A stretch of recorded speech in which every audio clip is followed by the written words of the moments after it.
Hello guys, update tayo ngayon, September 6, 2023 sa Tubigon, Bohol. Ito guys, ang nangyari ngayon, umuulan. Ang lakas talaga ng ulan guys. Medyo walang, kita natin, walang mga sasakyan ng motorcycle sa daanan, pero yung display namin motorcycle ang dami. So dito kayo sa Motorstar Tubigon guys. So umuulan ngayon 12:30 in the afternoon. So, malakas talaga guys.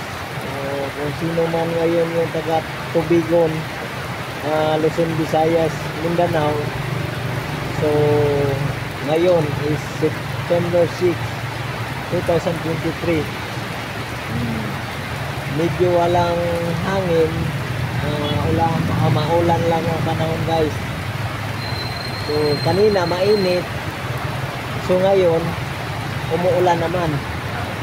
So iba-iba talaga ang takbo ng panahon guys. Hindi natin maintindihan ang sitwasyon ng panahon. Grabe, masyado talagang yung panahon natin magkaiba-iba.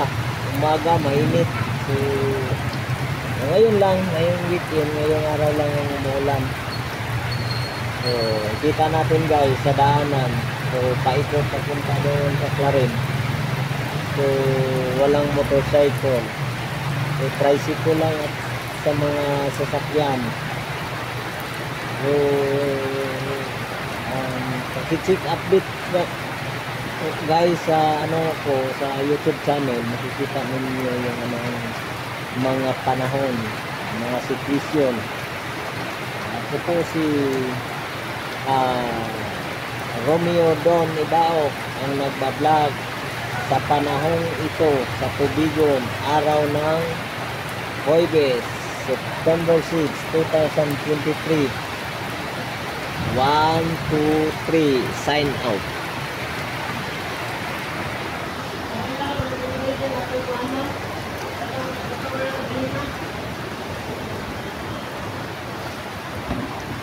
Nakasundo ko